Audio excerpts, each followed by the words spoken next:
while clean energy abroad. These steps are about more than growth numbers on a balance sheet.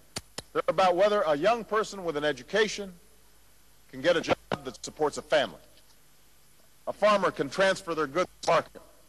An entrepreneur with a good idea can start a business. It's about the dignity of work. It's about opportunity that must exist for Africans in the 21st century. Now, just as governance is vital to opportunity, it's also critical to the third area I want to talk about, strengthening public health. In recent years, enormous progress has been made in parts of Africa. More people are living productively with HIV/AIDS and getting the drugs they need. I just saw a wonderful clinic at a hospital that is focused particularly on maternal health. But too many still die from diseases. When children are being killed because of a mosquito bite and mothers are dying in childbirth, then we know that more progress must be made. Yet, because of incentives often provided by donor nations, many African doctors and nurses go overseas or work for programs that focus on a single disease. And this creates gaps in primary care and basic prevention. Meanwhile, individual Africans also have to make responsible choices that prevent the spread of disease while promoting public health in their communities and countries. So across Africa, we see examples of people tackling these problems. In Nigeria, an interfaith effort of Christians and Muslims has set an example of cooperation to confront malaria. Here in Ghana and across Africa, we see innovative ideas for filling gaps in care.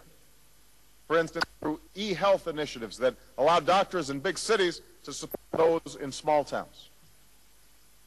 America will support these efforts through a comprehensive global health strategy, because in the 21st century, we are called to act by our conscience, but also by our common interests. When a child dies of a preventable disease in Accra, that diminishes us everywhere. And when disease goes unchecked in any corner of the world, we know that it can spread across oceans and continents. And that's why my administration has committed $63 billion to meet these challenges. $63 billion. Building on the strong efforts of President Bush, we will carry forward the fight against HIV/AIDS.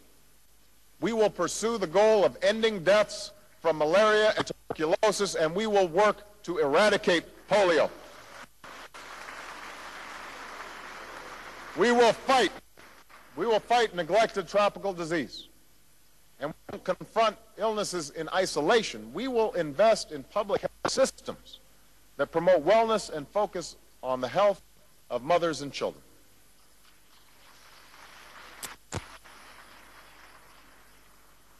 Now, as we partner on behalf of a healthier future, we must also stop the destruction that comes not from illness, but from human beings. And so the final area that I will address is conflict. Let me be clear. Africa is not the crude caricature of a continent at perpetual war. But, if we are honest, for far too many Africans, conflict is a part of life, as constant as the sun. There are wars over land, wars over resources. And it is still far too easy for those without conscience to manipulate whole communities in the faith among faiths and tribes. These conflicts are a millstone around Africa's neck. Now, we all have many identities of tribe and ethnicity, of religion and nationality, but defining oneself in opposition to someone who belongs to a different tribe or who worships a different prophet has no place in the 21st century.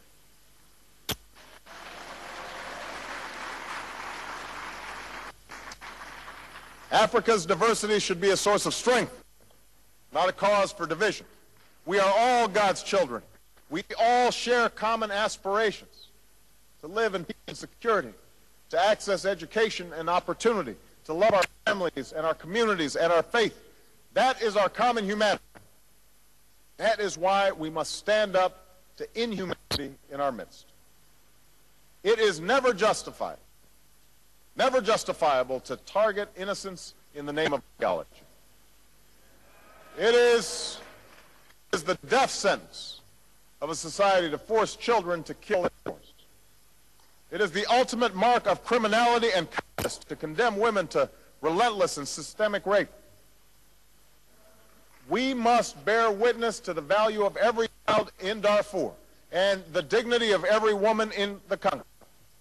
No faith or culture should condone the outrages against them. All of us must strive for the peace and security necessary for progress. Africans are standing up for this future. Here, too, in Ghana, we are seeing you help point the way forward. And that should take pride in your contributions to peacekeeping, from Congo to Liberia to Lebanon, and your efforts to resist the scourge of the trade.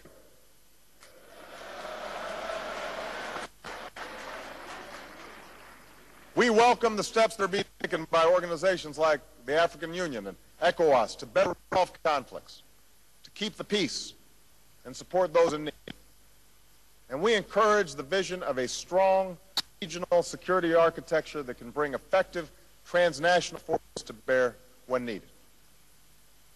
America has a responsibility to work with you as a partner to advance this vision, not just with words, but with support that strengthens African capacity. When there's a genocide in Darfur or terrorists in Somalia, these are not simply African problems. They are global security challenges, and they demand a global response. And that's why we stand ready to partner through diplomacy and technical assistance and logistical support, and we will stand behind efforts to hold criminals accountable. And let me be clear, our Africa Command is focused not on establishing a foothold in the continent, but on confronting these common challenges to advance the security of America, Africa, and the world.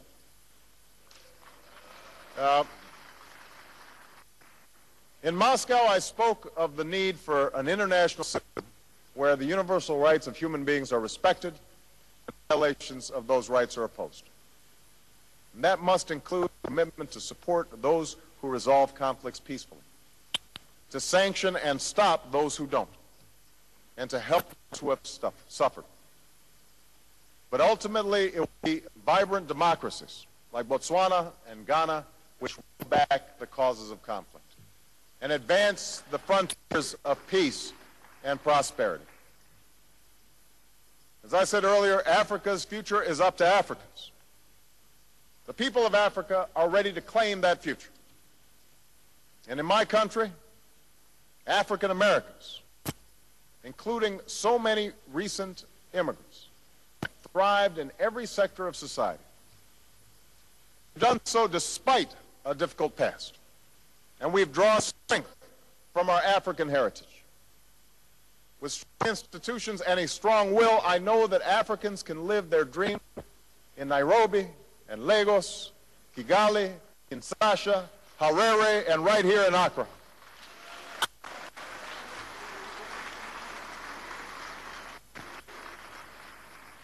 You know, 52 years ago, the eyes of the world were on Ghana.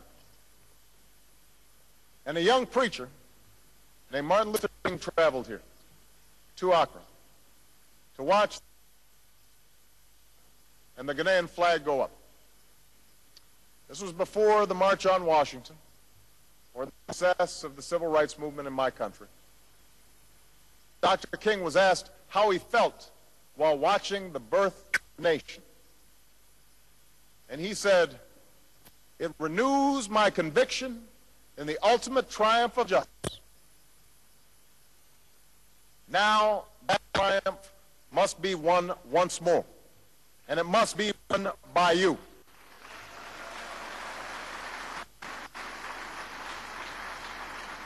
And I am particularly speaking to the young people all across Africa and right here in Ghana. In places like Ghana, young people make up over half of the population, And here is what you must know. The world will be what you make of it. You have the power to hold your leaders accountable and to build institutions that serve the people. You can serve in your communities and harness your energy and education to create new wealth and build new connections to the world. You can conquer disease and end conflicts and change from the bottom up. You can do that. Yes, you can. Because in this moment, history is on the move, but these things can only be done if all of you take responsibility for your future. And it will be easy. It will take time and effort. There will be suffering and setbacks, but I can promise you this: America will be with you every step of the way, as a partner, as a friend,